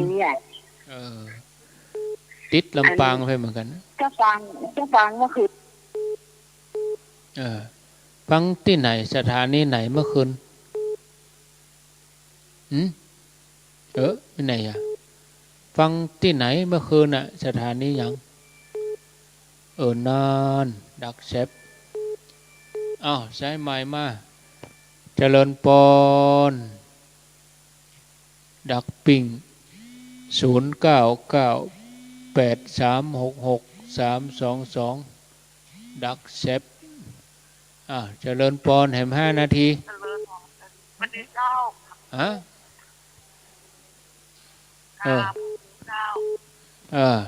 โทษจากไหนโทษจากบ้านแรงศรีบิดาเจ้ายังก็บ้านแรงศรีบิดาเจ้าอำเภออย่างท่านพระครูบ้านแรงศรีบิดาเนี่ยใกล้ๆเนี่ยเจ้าใกล้เนี่ยจะปิกแล้วเนอะจะปิกก็ยังมาต้องให้กับปิกงานเจ้านั่นเติมได้หาเนาะอยู่ใกล้นี่กะใกล้สุนทรมุนีเนี่ยกะเจ้าประมาณ56 โล ฟังสถานีที่บุญยวาสนี่ก็แม่เจ้าฟังขัดได้ยินชัดก่อเจ้าได้ยินชัดเจนดีหมู่อยู่ใกล้นี่เดี๋ยวเพิ่นจะสืบชะตาเนอะแม่งายนี่นะ9 โมงนะเจ้าเดี๋ยวผู้ว่าเปลี่ยนไปก็เดี๋ยวถามโจกดีเนอเนาะสาธุเอาแล้วเนาะเอาตัวอีก่อนสำหรับการรับสายโทรศัพท์ก็ขอบคุณที่ได้ช่วยกันจัดรายการก็เอาไว้ตัวอีก่อนสำหรับการรับโทรศัพท์หน้าใหม่ก็ประชาสัมพันธ์หน่อยศรัทธาที่จะมาร่วมวันนี้ก็เดียวแหมบักกี้ชั่วโมงแหมอึดใจเดียวนะก็จะสวดเจริญพุทธมนต์สืบชะตาก็เดี๋ยวดูเวลาก่อนอาตมาเขาอาจจะได้กลับก่อนดูจังหวะเวลาก็อินดูหลวงปู่เหมือนกันบึดจะเตือนหลวงปู่เพิ่นมาก็มิไหนหมดเนี่ยเพิ่นจะง่อมหะมะแต่เดี๋ยวพอก่อนเอาไปกับบักกี้ชั่วโมงเขาก็ถึงบ้าน2 ชั่วโมงก็ถึงบ้านก็ขึ้นไม้ให้มันถึงยอดเนาะก็อนุโมทนากับสถานีวิทยุที่เปิดรับสัญญาณตอนนี้ก็มีที่ 104.50 ดัง89.5 บันทุ่งเรดิโอมีห้วยตองซักมีหงงัวน้ำบ่อหลวงมีเจียงไฮ้ที่ 90.0 ของคุณดารุณีทางลำปางเขานี่ใกล้หิมนี่ก็ฟังที่ 106.50 มจร.ลำปางวิทยาลัยสงฆ์นครลำปางอันเดนี้จะมานั่งจ่าอยู่ที่อุทยานธรรมพระสุนทรมุนีตำบลพระบาทอำเภอเมืองจังหวัดลำปางมาตั้งเมื่อตะวาละก็นอนนี่1 คืนแล้ววันนี้ก็จะได้ปิกแล้วนะศรัทธาญาติโยมฉันเข้าสักบึดสักเมื่อพอเวลาก็การงานต่างปุ่นก็มีเนาะศรัทธาญาติโยมอย่างใดก็บดีปีกเวลามา2 วันนี่มาตั้งเมื่อตะวานี่ออกตี 5เวลาเดียวกันโมอี้นี่มอก7 โมงนี่เราอยู่ในช่วงการเดินทางบางท่านไปก็มาเจ้ามารอกันที่กาดตุ้งเกวียนนี่6 โมงปลายไปถึงแม่เมาะไปก็8 โมงปลายหน่อยไปกินข้าวงายที่แม่เมาะที่สถาบันธรรมาภิวัตรที่ท่านสาธิตก็ตานทำบุญที่หั่นฉันเพลเรียบร้อยแล้วก็ปากันมาที่อุทยานธรรมพระสุนทรมุนีมาถึงที่นี่ก็2 โมงปลายนะ2 โมงปลายก็ศรัทธาก็เข้าที่พักที่ยังพังท่อนก็ทำความสะอาดสถานที่อาบน้ำอาบอย่างเรียบร้อยแล้วก็ได้ร่วมพิธีตะวาจนฮอดเมื่อคืนสวดมนต์ข้ามปีแล้วก็ไม่เจ้านี่ก็มาเจริญชัยมงคลคาถาต้อนรับวันใหม่แถมกรรมเอาแล้วเนาะศรัทธาทุกคนก็ขออนุโมทนาในบุญกุศลที่ศรัทธาได้ตั้งอกตั้งใจอยู่ที่บ้านฟังธรรมโดยหมู่ที่เปิ่นมาอยู่ด้วยกันวันนี้บุญกุศลใดที่ศรัทธาเขาทั้งหลายได้ปั่มเป่งมาตลอดระยะเวลา 2564 ก็ขอให้เป็นผลบุญเสริมต่อในปี 2565 คือพี่น้องศรัทธาญาติโยมผู้ฟังทุกสถานีทุกคลื่นเป็นสถานีแห่งธรรมะเผยแผ่พระพุทธศาสนาคือพ่อแม่ศรัทธาทั้งหลายได้ มีความสุขความเจริญมีสุขภาพที่สมบูรณ์แข็งแรงก็ได้กำจูพุทธศาสนาอุปถัมภ์วัดวามีกิจกรรมอันใดก็ได้ร่วมจิตร่วมใจกันทำไปอย่างนี้แถมม่วนอกม่วนใจเนาะก็ได้ยุติการได้ออกอากาศในสถานที่นี้ไว้เพียงเท่านี้แล้วเดี๋ยวก็ฟังรายการอื่นต่อไปโชคดีมีใจเหมือนกันกูคนอายุวันโนสุขังพลัง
คือพี่น้องศรัทธาญาติโยมผู้ฟังทุกสถานีทุกคลื่นเป็นสถานีแห่งธรรมะเผยแผ่พระพุทธศาสนาคือพ่อแม่ศรัทธาทั้งหลายได้ มีความสุขความเจริญมีสุขภาพที่สมบูรณ์แข็งแรงก็ได้กำจูพุทธศาสนาอุปถัมภ์วัดวามีกิจกรรมอันใดก็ได้ร่วมจิตร่วมใจกันทำไปอย่างนี้แถมม่วนอกม่วนใจเนาะก็